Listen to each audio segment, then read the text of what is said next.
Welcome to Above Par. I'm your host, Kathy Hartwood. I show you how to take more of your talent to the golf course without practicing harder, taking more lessons, or buying new equipment.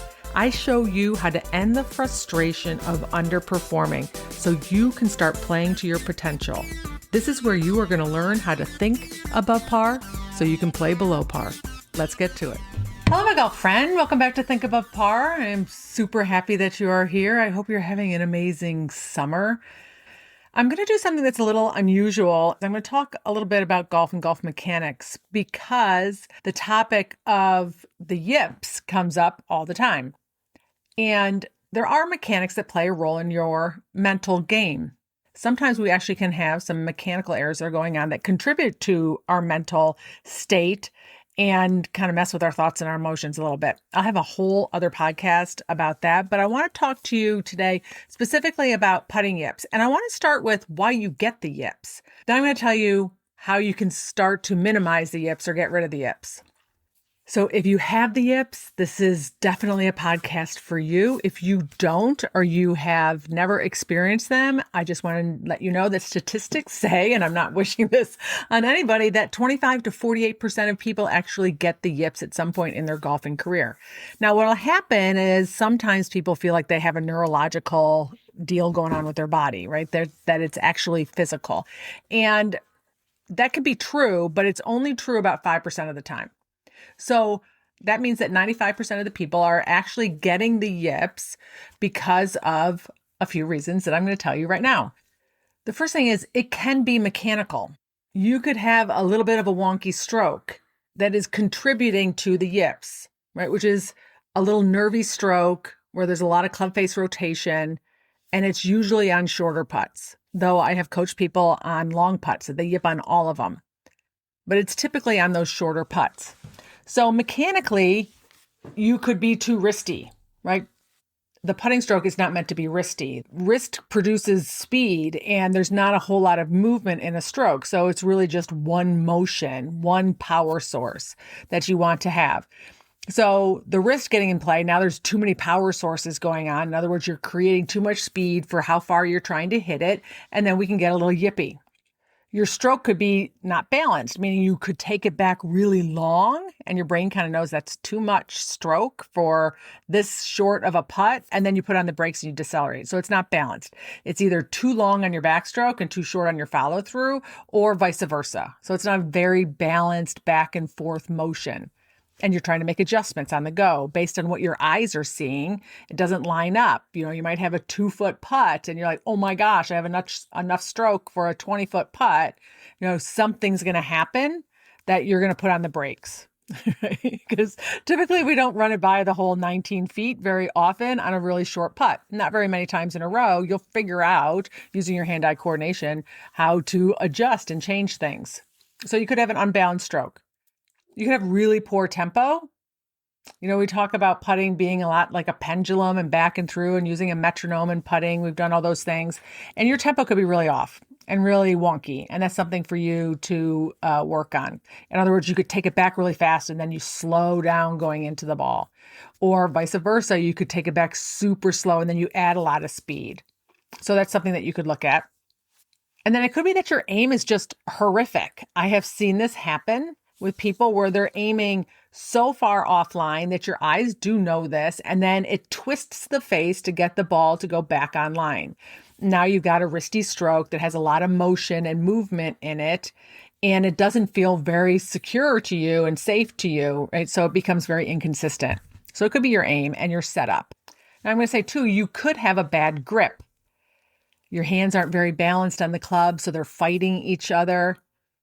There might be a grip size that is a little bit better for the size of your hands. So that's something that you can look at, making sure that your hands are placed on the club properly so that it can minimize the amount of wrist hinge in your stroke. Work on your tempo, get your stroke to be nice and balanced, minimize that face rotation.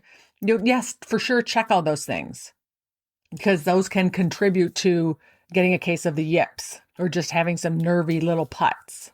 It could be that you have a lack of routine or consistent routine in putting. So in other words, maybe on a longer putt, you have one routine. And then when you get shorter or closer to the hole, you're doing something totally different. Maybe you're standing over the putt much longer. You're overthinking. You're questioning some of your decisions. Where you're standing over a longer putt and maybe you stood over that putt for 5 seconds and then you pulled the putter back and you hit it. And then you stand over a shorter putt and you're standing over it for 20 seconds before you pull it back. That's giving you lots of room to overthink and it's very inconsistent, right? So check how consistent is your routine. Do you have a putting routine? From the minute that you mark your ball and put your ball back down, do you have a routine? That is going to help you create a lot of consistency with your putting and minimize your yips. And then the third thing, for the most part, it's going to be mental. And most of the time, I'm going to tell you it is mental, but it can get contributed and started and fed, so to speak, because your mechanics were off. One of the ways that you know that it is mental is that what are you doing on the practice green when there's nothing at stake, when you're using your practice brain versus your on-course brain, which is dealing with a lot more elements that produce fear and anxiety and pressure. On the putting green, if you're stroking it great and you're making all the short putts and you feel like a champ out there, and then you go out to the golf course and you show up a different person on the putting green, it's mental. I'm sorry, my friend, but it's curable for sure. The yips happen because there is fear or there is doubt over the putt. Fear and doubt are going to show up with you squeezing tighter. There is going to be more tension. You might have more tension in your dominant hand, right? This would be an imbalance too in your putting stroke. Though some people love to have that imbalance, it might not be something that works for you. Meaning some people like to feel their left hand a lot when they putt. Other people like to feel their right hand or right arm a lot when they putt. But when the tension rises, because you have fear or doubt, they get imbalanced or even more imbalanced. The other thing that we have a tendency to do is we end up steering things or decelerating. We start overthinking. We start questioning our decisions.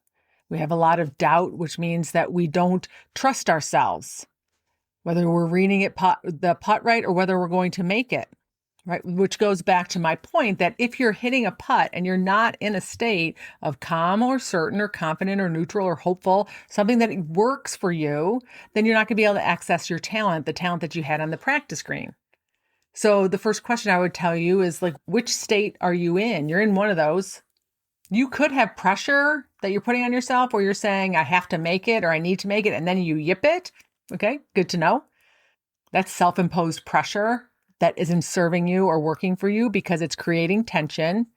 It's amplifying potentially the mechanical errors that you have, the too much movement in your stroke that I talked about earlier. If that is the case for you, it gets exaggerated. When you're squeezing the club a little bit tighter, you're more tense.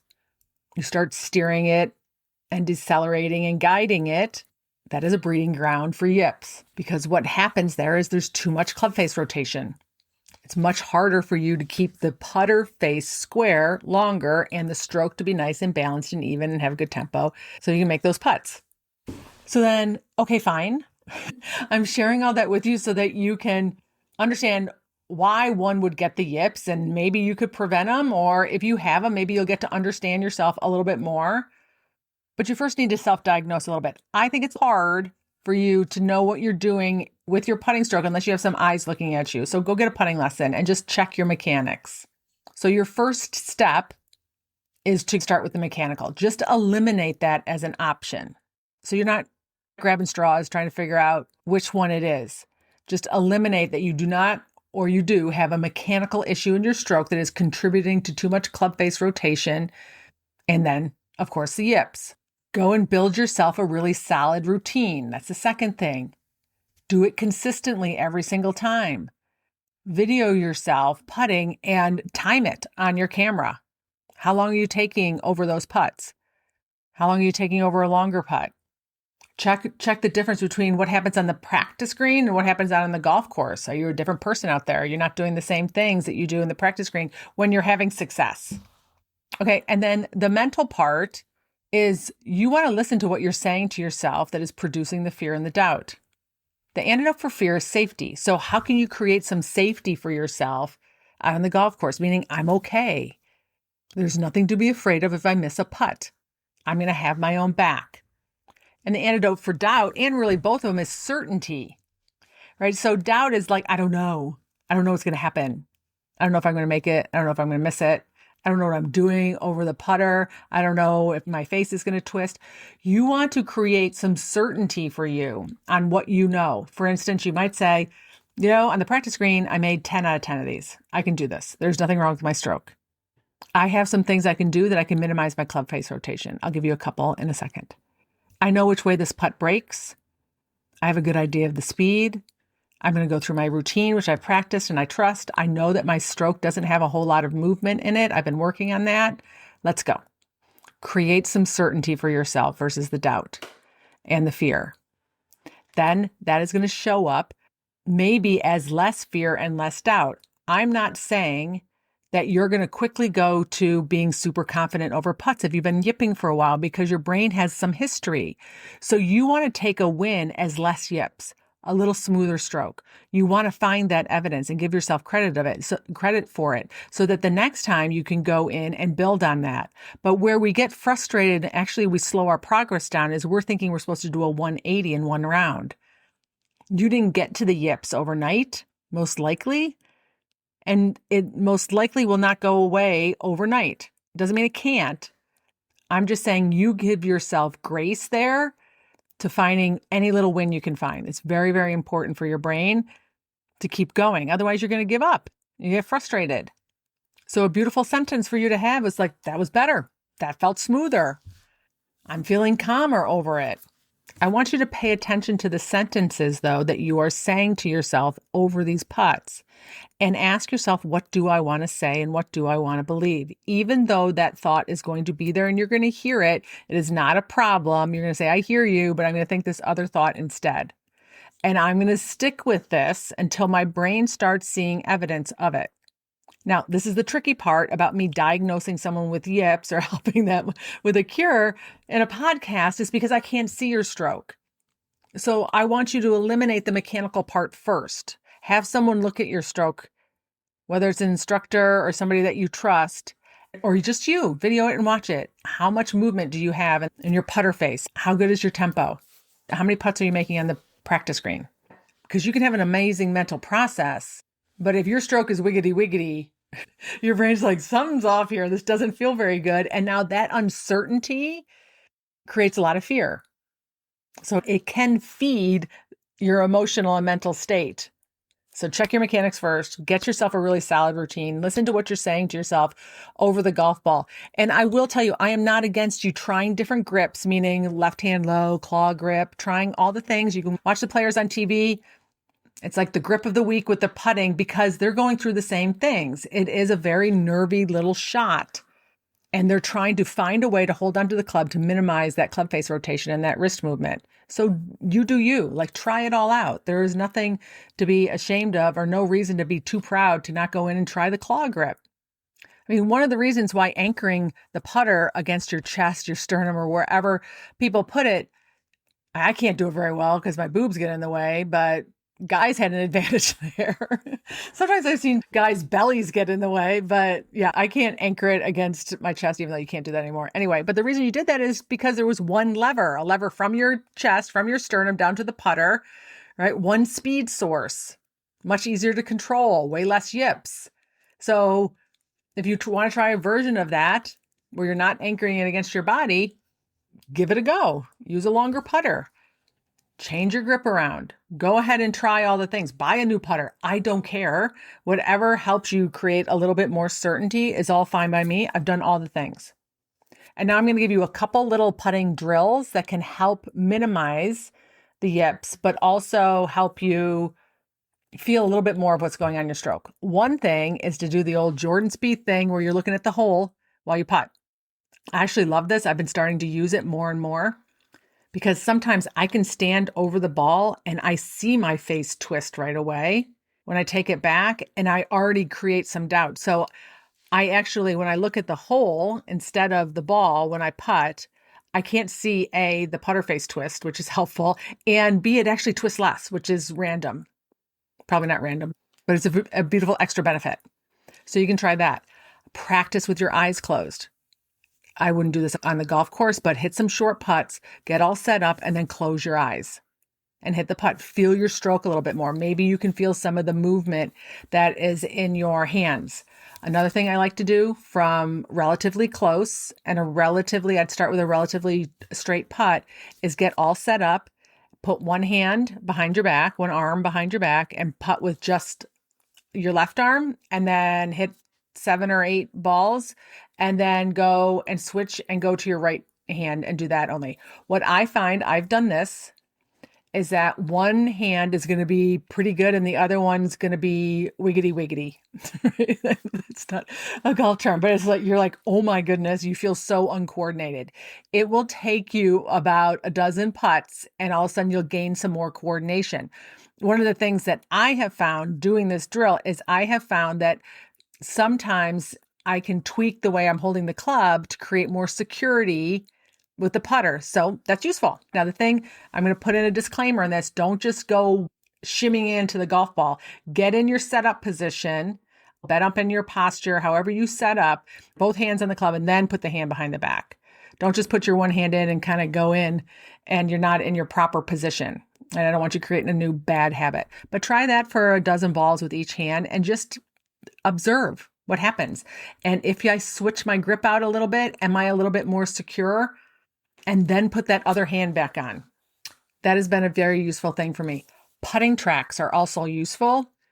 It's kind of like playing the game of operation. You know, if your putter is going a lot offline, you're going to be hitting the edges of the track and get feedback right away. A chalk line is another thing that's very useful for your eyes, and you get to see how much your putter is going offline or the club face is twisting. So sometimes we don't know it's doing it because we've done it so much it feels comfortable, even though it's wrong. And for you to get your club face or your path more square and more online, it's going to feel really horrible. But when you have the proof that it's the right thing to do, it just takes you a few repetitions and it'll start to feel more and more comfortable. All right, my friend. So why you get the yips, things that you can go ahead and prevent so you don't get them if you don't have them, or maybe you know a friend, you can share this podcast with them, and then how to fix them. Start first with your mechanics and make sure you're not working with something that is creating some mental angst for you. Then get a solid routine and then start really witnessing some of the thoughts that you're saying over the golf ball, because as those get more solid, the chances are that you're going to see more evidence of a really repeatable stroke, and then the fear and the doubt are going to be easier for you to tackle. All right, my friends. Have a beautiful week, and I'll talk to you next Wednesday. And also, I would love to see you inside your Mental Caddy in a community that we talk about all these things. It's free to join. Go to yourmentalcaddy.com. I'd love to see you there. All right. Bye.